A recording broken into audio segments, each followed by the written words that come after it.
불의의 무기로 죄에게 내주지 말고 오직 너희 자신을 죽은 자 가운데서 다시 살아난 자 같이 하나님께 드리며 너희 지체를 의의 무기로 하나님께 드리라.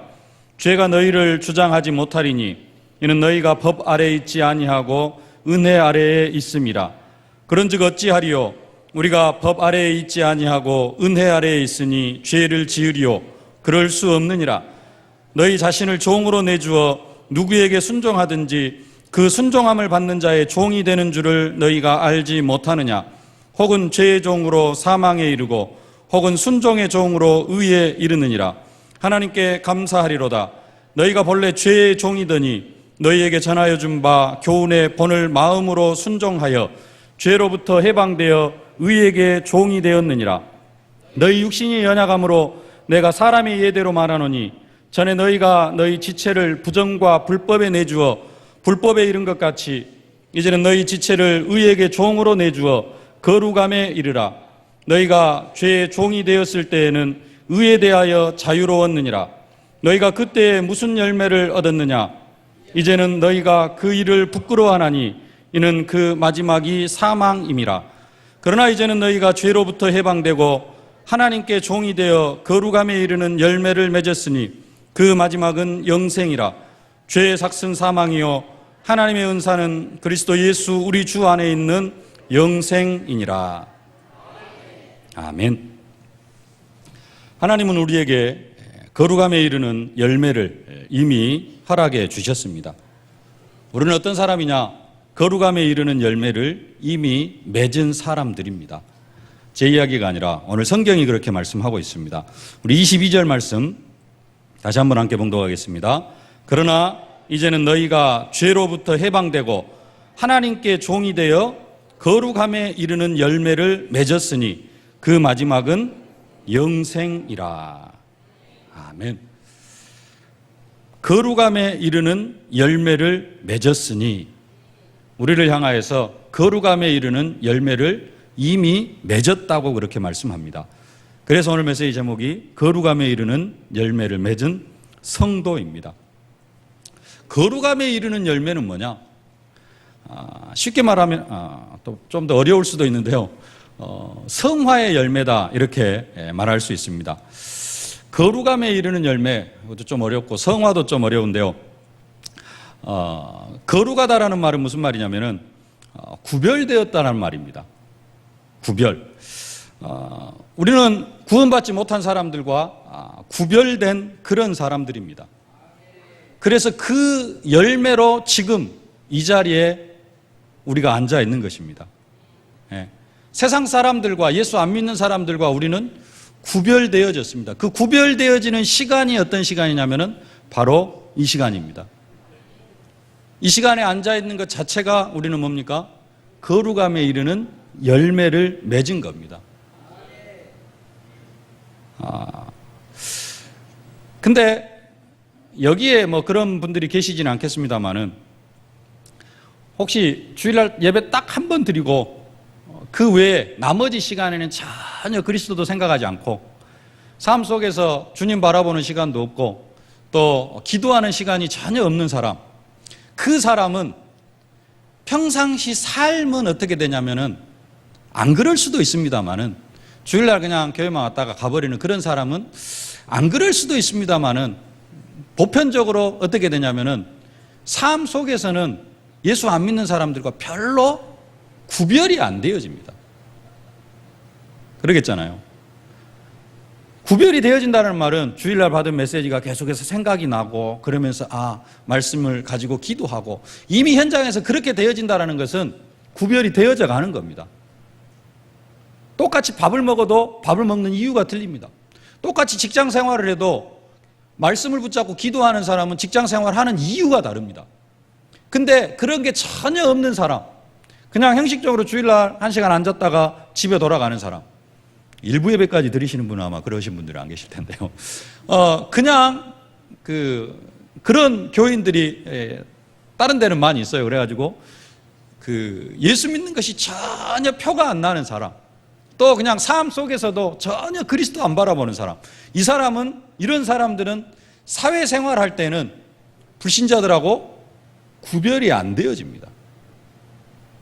인생을 살아가는 이유, 돈 버는 이유 뭐예요? 내 평안함, 내 육신의 쾌락을 위해서, 다른 사람들보다 조금 더 잘 살기 위해서. 이런 구별이 안 되어져요. 우리는 근데 이제는 그 거룩함에 이르러 간다는 말은 무슨 말이냐? 주일날 예배 한번 드리는 사람이 뭣도 하고요, 조금씩 현장에서 주일 메시지 붙잡고 기도도 되어지고, 기도까지는 안 되어진다 할지라도 주부 한번 읽어보고, 그런 사람들이 어떻게 되어져요? 조금씩 이제 기도가 되어지고, 그러면서 인생의 이유가 바뀌어지고, 내가 직장 생활을 해야 할 이유, 자식을 키워야 될 이유, 이런 것이 조금씩 바뀌어져 가는 사람, 그렇게 변화되어져 가는 것, 그게 뭐냐? 거룩함에 이르러 가는 것입니다. 그리고 그렇게 되어지는 것이 뭐냐? 거룩함에 이르는 그런 내용들입니다. 그런 거룩함에 이르는 열매를 맺어가는 그런 사람들입니다. 또 성화라 그랬는데요, 성화는 뭐냐? 쉽게 말하면 그리스도를 닮아가는 겁니다. 창세기 1장 하나님께서 우리에게 하나님의 형상대로를 창조했는데 그 하나님의 형상을 회복해 가는 것, 그게 성화입니다. 법적으로는 우리를 하나님의 완전한 자녀로 이미 인쳐주셨는데 우리의 삶은 진짜 하나님 자녀로서의 삶을 누리고 있느냐? 그러지 못할 때가 있거든요. 그래서 점점 창세기 1장을 회복해 가는 것, 생육하고 번성하고 땅을 정복하고 땅을 다스리는 그러한 축복, 세상의 지배, 세상 물질의 지배, 세상 것의 지배를 받아가는 것이 아니라 세상을 정복하고 다스려가는 삶으로 변해가는 것, 그게 바로 성화라는 것입니다. 창세기 3장의 죄의 질서가 조금씩 우리의 삶 속에서 사라져가는 것, 그것을 성화라고 합니다. 지난주에 읽었습니다마는 2절 말씀을 하면 그럴 수 없느니라 죄에 대하여 죽은 우리가 어찌 그 가운데 살리요? 더 이상 죄 가운데 살아가지 않는 것, 더 이상 과거의 체질 속에 매이지 않는 것, 그렇게 사라지는 것이 곧 성화라는 것입니다. 6절 말씀에 우리가 알거니와 우리의 옛사람이 예수와 함께 십자가에 못 박힌 것은 죄의 몸이 죽어 다시는 우리가 죄에게 종노릇하지 않게 하려 함이라. 죄가 지배하는 몸이 되어지지 않고 우리 속에서 누가 왕노릇하도록? 생명이 왕노릇하도록, 그리스도가 왕노릇하도록 하는 것. 12절에도 오늘 말씀하죠. 그러므로 너희는 죄가 너희 죽을 몸을 지배하지 못하게 하여 몸의 사욕에 순종하지 말고, 죄에게 왕의 자리를 빼앗기는 것이 아니라 이제는 생명이 왕노릇하는, 그리스도가 내 인생에서, 내 삶 속에서 사실적으로 왕노릇하는 것, 그렇게 내 인생이 변화되어져 가는 것, 그게 성화되어져 가는 것입니다. 오늘 13절에도 말씀합니다. 또한 너희 지체를 불의의 무기로 죄에게 내주지 말고, 우리의 지체를 불의의 무기로, 불의의 병기로 죄에게 바치지 않고 의의 병기로 하나님께 드리는 것, 의의 무기로 하나님께 드리는 것, 이게 성화되어져 가는 것입니다. 한마디로 이야기하면 그리스도를 닮아가는 것을 성화라고 이야기를 합니다. 우리는 모두 다 하나님을 믿는 것과 아는 일이 하나가 되어져서 온전한 사람을 이루어 그리스도의 장성한 분량이 충만한 데까지 이르러 가기를 소망을 하고 있습니다. 이것을 소망하는 이유가 뭐냐? 영적으로 더 이상 어린아이가 되어지지 않고 영적으로 성숙한 사람이 되어져서 사람의 계술과 관사한 유혹에 빠져 모든 교훈의 풍조에 밀려 요동치 않게 하기 위함이라. 그렇게 사도 바울이 말하고 있습니다. 그러면서 사도 바울이 당부합니다. 오직 사랑 안에서 참된 것을 하여 범사에 그에게까지 자랄지라. 그는 머리니 곧 그리스도라. 우리가 어디까지 자라가야 됩니까? 그리스도에게까지. 그리스도의 믿음의 장성이 분량이 충만한 데까지 우리가 자라가야 됩니다. 그렇게 자라가는 과정을 뭐라고 하느냐? 성화라고 합니다. 우리가 어떤 열매를 맺어갑니까? 그 거룩함에 이르러가는, 성화에 이르러가는 열매가 우리의 삶 속에 매일매일 맺혀지고 있습니다. 중요한 것은 우리 중에 이 땅에서 예수를 그리스도로 믿고 하나님의 자녀가 되어진 사람 중에 더 이상 믿음이 자라지 않아도 될 사람은 한 사람도 없다라는 겁니다. 이 땅에서 우리가 영적으로 자라가야 할 목표가 그리스도인데 그 그리스도에게까지 완전히 이미 자라간 사람은 이 세상에 한 사람도 없고 앞으로도 한 사람도 없다라는 것입니다. 유광수 목사님도 어떻게 해야 됩니까? 더 자라가야 되고, 이병 목사님도 사실은 더 자라가야 되고, 저도 한없이 더 자라가야 되고, 뭐가요? 우리의 믿음이 더 자라가야 된다는 것입니다. 그 말은 자랄 수 없기 때문에 포기하라는 말이 아니라 모든 사람이 영적으로 더욱더 자라가야 될 것을 말씀하고 있는 것입니다. 근데 혹시 아이고 나는 이 정도면 됐다, 나한테 더 뭘 요구하지 말아라, 이런 분들이 간혹가다 한 분씩 계십니다. 나에게 더 큰 것을 요구하지 말아라, 나는 지금 내 믿음 감당하기도 힘들다, 이렇게 말하시는 분들이 계시긴 합니다. 이런 분들은 어떤 상태냐면요, 자기 자신을 진단할 수 있어야 됩니다. 초등학교 1학년짜리가 내일 받아쓰기 시험을 보는데 시험 공부하기 싫어가지고 나 공부 안 할 거야 하면서 팽개쳐 버리는 것과 같습니다. 민선이가 2학년 때는 구구단을 외우더라고요. 구구단을 외워야 되는데 힘들잖아요. 나 구구단 귀찮아, 안 외울 거야 하면서 공부 안 하겠다고 책 팽개쳐 버리는 것하고 같습니다. 조금 다른 것으로 이야기를 하면요, 누가복음 15장에 집 나간 탕자 이야기가 있습니다. 잘 아시죠? 지난주도 말씀드렸는데, 집을 나가기까지는 안 했다 할지라도 지금 어떤 상태냐, 집 나가려고 아버지한테 재산 싹 상속받아가지고 재산 싹 팔아서 현금화 시켜놓은 상태하고 거의 비슷한 상태입니다.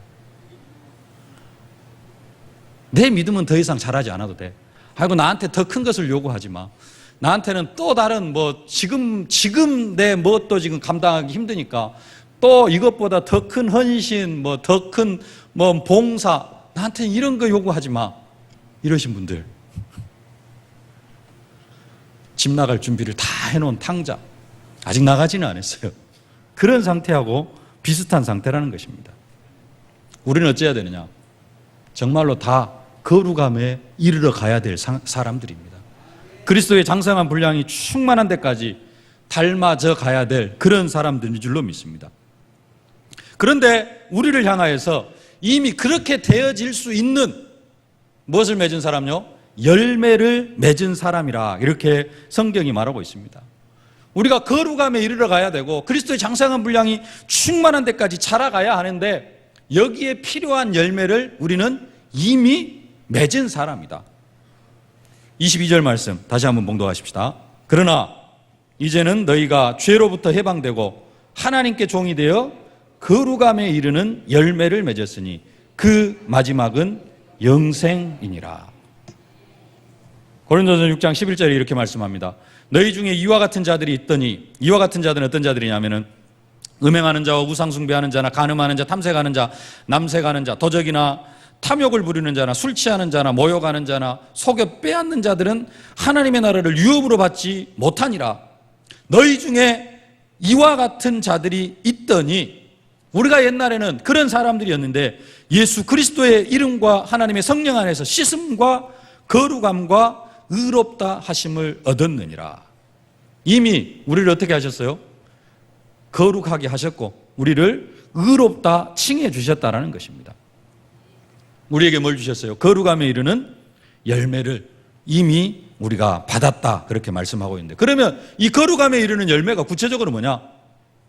다른 것이 아니라 우리의 삶 속에서 일어나는 그러한 모든 삶의 행위들입니다. 거룩함에 이르는 열매, 아까도 말씀드렸듯이 이 시간 이 자리에 와서 예배 드리는 거, 그게 뭡니까? 거룩함의 열매입니다. 맞습니까? 또 거룩함의 열매는 뭐냐? 성령의 9가지 열매, 사랑과 희락과 화평과 오래 참음과 자비와 양성과 충성과 온유와 절제. 내 속에서 뭔가 그리스도를 향한 사랑, 그 사랑이 누구에게요?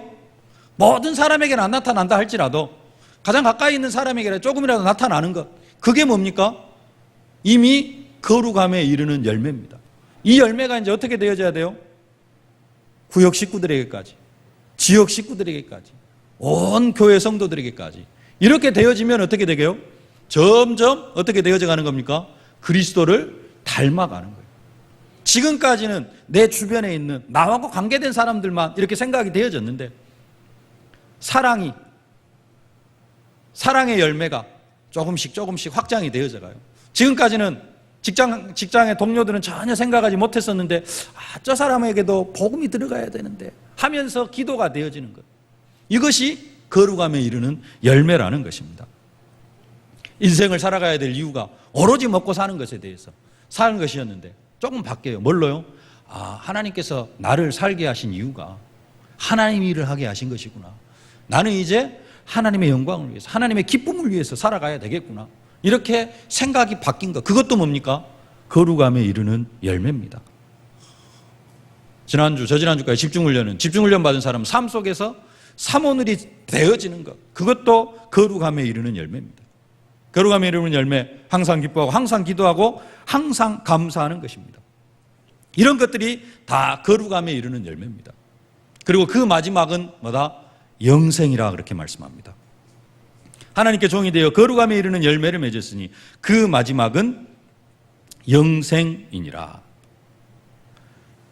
근데 우리는 이 거룩함에 이르는 열매, 성화의 열매를 그리스도로 이미 받았습니다. 그리스도로부터 이미 받았습니다. 그럼에도 불구하고 또 뭐 해야 되느냐? 이미 받았음에도 불구하고 또 우리는 뭘 해야 되냐면은 우리가 거룩함에 이르는 열매를 맺어가야 될 그런 의무가 있다라는 것입니다. 그 거룩함에 이르는 열매는 내 힘으로 하는 것이 아니라 성령의 능력을 힘입어서 그리스도께서 이미 이루어 놓으신 것을 바라보면서 성령의 능력을 힘입어 그 거룩함에 이르는 열매가 드러나도록 그러한 삶을 살아가게 되는 것입니다. 그래서 사도 바울은 로마 교회 성도들을 향하여서 직접적으로 이야기를 합니다. 12절, 13절 다시 한번 함께 봉독하겠습니다. 그러므로 너희는 죄가 너희 죽을 몸을 지배하지 못하게 하여 몸의 사욕에 순종하지 말고 또한 너희 지체를 불의의 무기로 죄에게 내주지 말고 오직 너희 자신을 죽은 자 가운데서 다시 살아난 자 같이 하나님께 드리며 너희 지체를 의의 무기로 하나님께 드리라. 아멘. 단지 죄로부터 해방받은 것으로만 거기에만 머무르지 말고 또 죄에서 해방받은 것으로만 기뻐하지 말고 하나님께 뭐 해야 되느냐? 적극적으로 순종함으로 성령의 열매들을 삶 속에서 맺어갈 것들을 권면하고 있습니다. 왜냐하면 거룩함에 이르러가는 노력은 구원을 얻기 위한 조건이 아니라 이미 구원받은 백성으로서 구원을 확신하는 자가 행하게 되는 당연한 결과이기 때문에 그렇습니다. 노예의 옛 주인은 다른 사람에게 노예가 되어져 버리는 그 노예를 건드릴 수가 없습니다. 명령을 할 수가 없습니다. 내 노예가 있었는데 내 노예를 다른 사람한테 했죠? 팔았어요.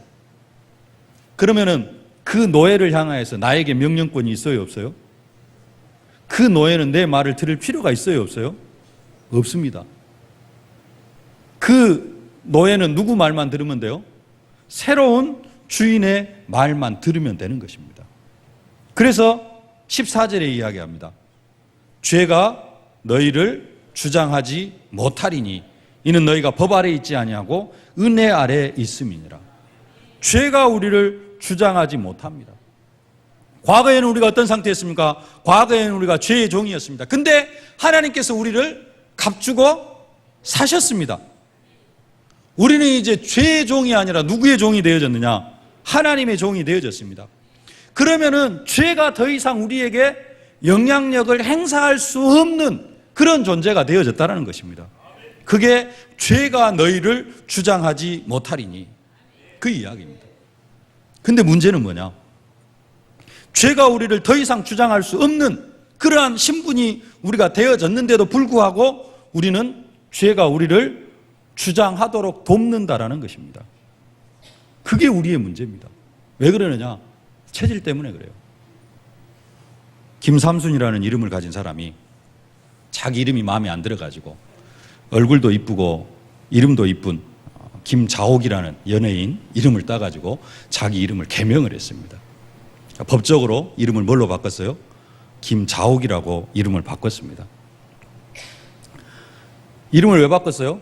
삼순이라는 이름이 너무 싫어가지고, 삼순이라는 이름으로 사는 게 너무 싫었어요. 그래서 이쁜 김자옥이라는 이름으로 이름을 바꿨습니다. 근데 갑자기 길을 가고 있는데 뒤에서 누가 삼순아 하고 불러요. 어찌해야 됩니까? 그냥 가야 돼요. 왜? 나는 삼순이 아니니까. 근데 어째요? 뒤를 돌아봐요. 왜요? 삼순이라는 이름으로 40년, 50년 불려졌기 때문에. 그게 우리의 체질이라는 것입니다. 삼순이라는 이름이 듣기 싫어가지고 40년, 50년 그 이름 너무 지긋지긋해가지고 이름까지 바꿨는데 얼마나 지긋지긋했으면 이름을 바꿉니까? 장씨 개명하신 그 이름 바꾸시는 분들 계시는데 하여간에 이름이 기분 나쁘기 때문에, 하여간에 뭔가 손해가 되어지기 때문에 바꿉니다. 그러면 거기에 반응을 안 해야 되는데 체질이 어쩔 수 없어요. 그래서 돌아보게 되어져 있다는 겁니다. 우리가 죄를 짓는 원리도 그렇습니다. 우리는 죄로부터 자유하는 자가 되어졌습니다. 죄가 우리를 주장하지 못하는데 사단이 우리를 건드려 봅니다. 와가지고 한번 불러봐요. 우리는 절대 사단의 말 들을 필요가 없습니다.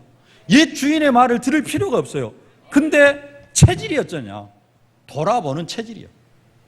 죄가 와서 건들면, 사단이 와서 건들면 어째요? 거기에 반응하는 체질이 되어져 있습니다. 그럴 수도 있습니다. 또 그럴 수밖에 없습니다. 문제는 뭐냐? 그 다음입니다. 내가 옛날 체질 때문에 삼순이라고 불렀을 때 뒤를 돌아봤어요. 그러면 뭐 해야 되느냐? 자기 자신에게도 절대로 나는 삼순이가 아니다, 나는 자옥이다 라고 내 자신에게 각인을 해야 됩니다. 그리고 또 뭐 해야 되느냐? 삼순이라고 부른 사람한테도 가서 이야기를 해야 됩니다. 나 삼순이 아니다, 나는 자옥이다, 확실하게 이야기를 해줘야 됩니다. 그래야 어째요? 나중에 자옥이라고 삼순이라고 안 불러. 그냥 그렇게 불렀는데 그냥 그냥 대충 넘어갑니다. 아이고 내가 안 돌아봐야 되는데 하면서 삼순이라고 불렀던 사람한테도 아무런 뭣도 안 해. 그러면 어떻게 됩니까? 삼순이라고 불렀던 사람이 쟤는 뭐 자옥이나 삼순이나 똑같구나 하면서 맨날 뭘로 불러요? 자오락이라고 부르기가 편합니까? 삼순이라고 부르기가 편합니까? 삼순이라고 부르기가 편해요. 그러니까 부르는 사람은 맨날 어떻게 해요? 삼순이라고 부릅니다. 처음에 딱 결단을 하고 나에게도 각인을 시키고 그 이름을 부르는 사람에게도 각인을 시켜야 되는데 이게 안 되어지고 나는 원래 그런 사람이 하면서 이렇게 물들어 가다가 보니까, 살아가다가 보니까 우리가 맨날 어떻게 되어지느냐? 죄에 깨지고 이미 죄에게는 죄가 우리를 주장하지 못하는 그런 사람이 되어졌는데 계속해서 우리의 삶을 누구에게 빼앗기는 거예요? 사단에게 빼앗긴다는 것입니다. 우리의 영적 축복을 사단에게 빼앗긴다는 것입니다. 사단은 우리를 하나님께 빼앗겼습니다. 그렇기 때문에 사단이 더 잘 압니다. 우리에게 영향력을 행사할 수 없다는 걸 사단이 더 잘 알아요. 그럼에도 불구하고 뭘 하느냐? 우리를 삼순이라고 한번 불러봐요. 근데 거기에 반응을 안 하면 되는데 우리가 반응을 해요. 반응을 해가지고 어쩌느냐? 정말로 하나님 앞에 회개하고 내가 다시는 삼순이라는 이름 앞에 반응을 안 하겠다라고 결단을 해야 되는데 그걸 못하고, 그러니까 사단이 우리를 너무 잘 알아요. 또 건들고 또 건들고. 그래가지고 예수 믿기 전이나 예수 믿은 후나 별 차이가 없다는 겁니다. 그래서 사도 바울이 다시 이야기합니다. 12절 말씀, 14절, 13절 다시 한번 함께 봉독하겠습니다. 그러므로 너희는 죄가 너희 죽을 몸을 지배하지 못하게 하여 몸의 사욕에 순종하지 말고, 또한 너희 지체를 불의의 무기로 죄에게 내주지 말고 오직 너희 자신을 죽은 자 가운데서 다시 살아난 자 같이 하나님께 드리며 너희 지체를 의의 무기로 하나님께 드리라. 뭐 하지 말고요? 삼순이라는 이름에 반응하지 말고 무슨 이름에만 반응해라? 자옥이라는 이름에만 반응해라. 죄의 무기로, 불의의 무기로 내 몸을 죄에게 드리지 말고 의의 무기로 내 몸을 누구에게 드려라? 하나님께 드리라는 것입니다. 그러면서 사도 바울이 두 가지 종살이 비유를 들어서 우리의 신분을 설명을 하고 있습니다. 16절부터 18절까지 함께 봉독하겠습니다. 너희 자신을 종으로 내주어 누구에게 순종하든지 그 순종함을 받는 자의 종이 되는 줄을 너희가 알지 못하느냐? 혹은 죄의 종으로 사망에 이르고 혹은 순종의 종으로 의에 이르느니라. 하나님께 감사하리로다. 너희가 본래 죄의 종이더니 너희에게 전하여 준 바 교훈의 본을 마음으로 순종하여 죄로부터 해방되어 의에게 종이 되었느니라. 아멘. 사도 바울 당시에는 로마의 인구의 3분의 1은 자유인이고 3분의 2는 노예 신분이었다고 합니다. 3분의 1이 자유인이에요. 그리고 3분의 2는 노예. 그래서 로마 교회 성도들한테 편지를 쓰면서 이 노예 제도, 종에 대한 비유를 들어서 설명을 하고 있습니다. 그 당시 노예들은 주인에게 절대적으로 복종해야 되는 그러한 신분이고요. 노예들은 또 어떻게 되어지느냐? 종에 의해서 이쪽으로 팔리기도 하고 또 저 사람에게 팔리기도 하고 다른 주인에게 팔리기도 하는 그런 신분이었습니다. 로마 인구의 3분의 2가 노예 신분이었다는 말은 또 무슨 말이냐? 나머지 3분의 1은 노예는 아닌데 그 3분의 1은 무슨 신분이에요? 주인의 신분으로 종을 거느리고 있는 그런 사람들입니다. 노예를 소유한 주인은 종에게 순종을 요구하기 때문에 또 노예를 사실적으로 데리고 있기 때문에 종이 어떻게 해야 되는지 그것을 어느 누구보다도 잘 알고 있었을 것입니다. 또 노예는 노예대로 이런 주인도 만나보고 그런 사람 있잖아요. 아주 악독한 주인도 있고 좀 선한 주인도 있고 그러다가 보니까 어떤 주인을 만나느냐에 따라서 자기 인생이 조금씩 바뀌기도 하고 그런 것들을 많이 체험을 했잖아요. 그래서 이 비유가 로마 사람들에게는 딱 먹혀 들어가는 비유입니다. 근데 사실 우리에게는 이 비유가 별로 마음에 와 닿지가 않습니다. 왜냐? 종을 부려본 적도 없고 우리가 사실 죄의 종이긴 했습니다마는 과거에 죄의 종이긴 했습니다마는 세상에서 종살이를 해본 적도 없고 종을 부려본 적도 없어요. 그래서 우리는 사실 이 말을 이 사도 바울이 말한 이 의미를 진짜 그대로 또 로마 교회 성도들이 받아들인 대로 이해하기가 많이 힘듭니다. 그래서 또 우리의 신앙생활이 지금 이렇게 되어져 가고 있는 현실이기도 하고요. 중요한 것은 사도 바울은 과거에는 우리가 죄의 종이더니 이제는 우리가 누구의 종이 되어졌다? 의의 종이 되어졌다라는 것입니다. 여기서 우리는 크게 두 가지를 간과를 합니다. 먼저는 뭘 간과하느냐? 하나님의 종이 되어졌다는 사실을 잊어버립니다. 우리가 하나님의 종 맞습니까? 의의 종 맞습니까? 우리는 의의 종입니까? 자유하는 사람입니까?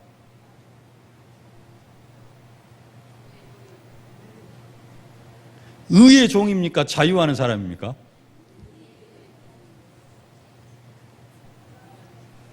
이제 여기서 헷갈리기 시작을 합니다. 우리는 적용해야 될 게 뭐냐면 하나님께 대해서는 의의 종입니다. 종은 어떤 상태입니까? 주인의 말에 절대 복종해야 되는 거예요. 주인의 말에 무조건적으로 순종해야 되는 상태입니다. 내 생각이 있어요, 없어요? 내 계획이 있어요, 없어요? 없습니다. 그게 우리가 종이라는 사실입니다. 자유한다는 말은 무슨 말이냐? 뭐에 대해서 자유하느냐? 성경을 한번 더 읽어보겠습니다. 20절, 21절 읽어드리겠습니다. 함께 봉독하십시다. 너희가 죄의 종이 되었을 때에는 의에 대하여 자유로웠느니라. 자, 여기 보십시오. 너희가 죄의 종이 되었을 때에는 어디에서 대해서 자유로웠어요? 의에 대해서 자유로웠느니라. 그 뒤에 보십시다. 너희가 그때 무슨 열매를 얻었느냐? 이제는 너희가 그 일을 부끄러워하나니 이는 그 마지막이 사망임이니라. 우리가 죄의 종이었을 때 어디에서 자유로웠어요? 의에 대해서 자유로운 상태가 되어졌습니다. 의에 대해서 자유인이었어요. 의에 대해서 자유인일 때는 어떤 상태였느냐? 우리가 맺어가는 열매는 무조건적으로 사망이었습니다. 우리가 의에 대해서 자유로웠을 때 이런 사람이 있습니다. 저 사람은 법 없이도 살 사람이다. 그런 사람 있잖아요. 그냥 선천적으로 착한 사람이에요. 그 선천적으로 착했다 할지라도 하나님의 의와는 무관한 사람이었습니다. 다른 말로 이야기하면은 구원과는 전혀 무관한 선이었어요. 그래서 그 사람이 맺어가는 모든 열매는 무슨 열매냐? 사망입니다. 죽음입니다. 그게 어떤 상태예요? 의에 대해서 자유로웠을 때. 근데 이제는 우리의 신분이 뭐가 되어졌어요? 죄에 대해서는 해방, 죄에 대해서는 자유로운 상태가 되어졌습니다. 자유가 막 내 마음대로 할 수 있는 그게 자유가 아니고 죄에 대해서는 이제는 죄하고는 무관한 상태가 되어졌다는 겁니다. 그래서 죄가 나를 건들면은 뭐예요? 자유하는 상태가 되어졌기 때문에 내가 죄에 반응할 필요가 있어요, 없어요? 없어요.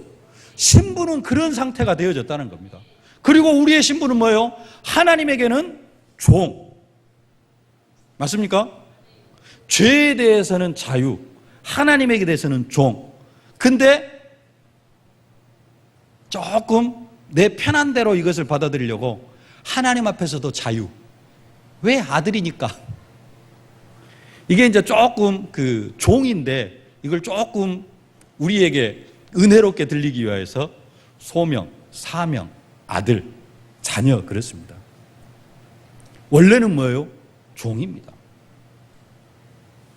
자녀이기도 합니다. 자녀인데 어떤 자녀냐?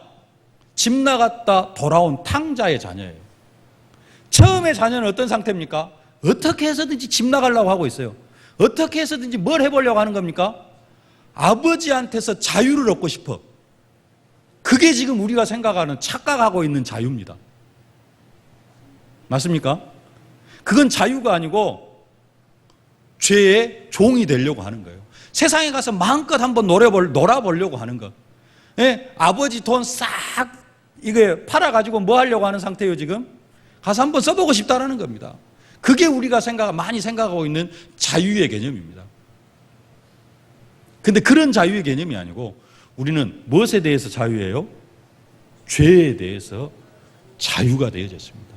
이제는 죄가 나에게 삼순하고 부를 때 옛날에는 무조건 예하고 반응을 했어야 됩니다. 예, 옛날에는 제사 지내라 그러면은 제사를 지내야 되는 그러한 신분이었어요. 근데 지금은 삼순아 제사 지내 하면은 지내도 돼요, 안 돼요? 안 지내도 되는 그러한 자유자가 되어졌다는 것입니다. 그러면 우리가 하나님의 종이 되어졌다면은 죄의 종하고 하나님의 종하고 뭐 별 차이 없는 거 아닙니까? 종이면 종인데. 그런 생각을 할 수 있습니다. 근데 둘째 아들이 집 나갔다가 아버지가 상거가 뭔데 저기서 아들이 돌아오고 있으니까 달려가가지고 입을 맞추고 가락지를 끼우고 옷을 벗기고 흰 옷을 새 옷을 입히고 신발을 신기고 있습니다. 그래가지고 다시 아들로 딱 세워놨어요.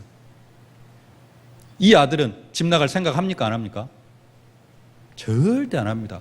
무슨 생각을 합니까? 어떻게 하면은 이 아버지 집을 옛날처럼 다시 세워갈 것인가? 그게 집 나갔다 돌아온 아들의 생각입니다. 근데 대부분 어떤 아들 생각을 하고 있냐면은 큰 아들 같은 생각을 하고 있어요. 아유, 하나님 믿어도 내가 아버지 집에 있었는데 아버지는 나한테 염소 새끼 한 마리 안 잡아주고는 집 나간 아들 갔다 돌아오니까는 송아지를 잡아라 가락지를 끼워라 그러더니 나한테는 아무것도 안 해주고 하나님에 대해서 잘못 생각을 하면은 이 큰아들 같은 삶을 살게 되어집니다. 우리는 큰아들이 아니고 죄에 대해서는 완전히 자유하고 하나님께는 종이 되어지고 아들이었는데 무조건적으로 막 절대적인 종이 아니라 죄에게 종노릇한 것 같은 그런 종노릇이 아니라 무슨 종요? 자원하는 종. 구약의 율법에 그런 사람들 있죠. 안식년이 돼가지고 집으로 돌아갈 수가 있습니다. 근데 자기는 갈 데도 없어. 나를 반겨주는 식구들도 없어. 천에 고아요. 그래서 어떤 종이 되어지길 원합니까? 자원하는 종이 되어지길 원합니다. 자원하는 종이 되어졌으면 어쩝니까? 그 집에서 그냥 마음대로 삽니까? 그게 아니잖아요. 그 주인을 위하여서 더 어떻게 합니까? 어떤 채무 때문에 종이 되어졌을 때보다 더 뭐하게 되어져 있어요? 더 그 주인을 위해서 순종하고 그 주인의 집을 위하여서 더 일하게 되어지는 거예요. 그게 우리의 정상적인 상태라는 것입니다. 집 나간 아들을, 집 나갔다 돌아온 아들이 이제는 집 나갈 생각해요, 안 해요? 절대 안 합니다. 왜? 집 나가니까 고생이요. 고생해봤어. 또 아버지한테 또 죄도 지었어. 내가 아버지 재산 다 팔아가지고는 다 써먹어 버렸어. 이제는 어찌해야 돼요? 아버지를 사랑하는 만큼 뭐하게 되어져 있어요? 순종하게 되어져 있고, 아버지 가정의 그 아버지 집안의 재산을 뭐 하기 위해서 옛날처럼 자기가 까먹은 거 더 부풀리고, 옛날 까먹은 것처럼 채워놓고 그것보다도 더 풍성하게 하려고 하는 아들이 되어질 수밖에 없다는 겁니다. 그게 우리의 상태라는 것입니다. 근데 문제는 뭐예요? 우리가 사실은 하나님께서 우리를 그렇게 삼아 주셨는데 우리는 또 틈만 나면 뭐 하려고 있어? 집 나갈 생각을. 조금 더 그냥 편안하게 신앙생활 하려고 하고. 그게 우리가 착각하는 거라. 자유는 누구에게 대해서 자유예요? 죄에 대해서 자유입니다. 근데 이 자유를 우리는 꼭 어디다 써먹으려고 그래요? 하나님 앞에서 자유하려고 그럽니다. 우리는 하나님 앞에서는 종이라는 사실입니다. 종. 죄에 대해서는 자유자. 죄는 더 이상 나를 주관하지 못하는 그러한 신분이 되어졌다는 것입니다. 여러분들이 이 축복을 사실적으로 누려가실 수 있기를 주의 이름으로 축원합니다. 그래서 정말로 하나님의 종이 되어지고 죄에 대해서는 자유자가 되어져서 거룩함에 이르는 열매를 사실적으로 맺어가면서 그 마지막은 영생이라, 정말로 천국의 축복을, 죽어서 그 마지막 우리가 죽을 때 우리에게 주시는 축복, 천국의 축복 뿐만 아니라 우리가 삶 속에서 날마다 거룩함에 이르는 열매를 맺어간다면 그 열매를 맺는 모든 현장에 하나님 나라가 임하게 되어질 줄로 믿습니다. 그 축복을 사실적으로 누려가는 우리 세계로교회 모든 성도들이 되어지실 수 있기를 주의 이름으로 축원합니다. 기도하겠습니다. 살아계신 아버지 하나님, 은혜와 사랑을 진심으로 감사를 드립니다. 우리를 죄에서 완전히 자유케 하여 주시고 이제는 의의 종으로, 하나님의 종으로 우리를 삼아주심을 진심으로 감사를 드립니다. 더 이상 우리가 죄에 반응하지 않게 하여 주시옵시고 이제는 우리의 삶 속에 거룩함에 이르는 열매를 맺어가는 저희들이 되어줄 수 있도록 능력과 권능으로 함께하여 주시옵소서. 거룩함에 이르는 열매를 맺어가면서 그리스도의 장성한 분량이 충만한 때까지 자라가는 우리 세계로교회 모든 성도들이 되게 하여 주옵소서. 예수님의 이름으로 기도하옵나이다. 아멘.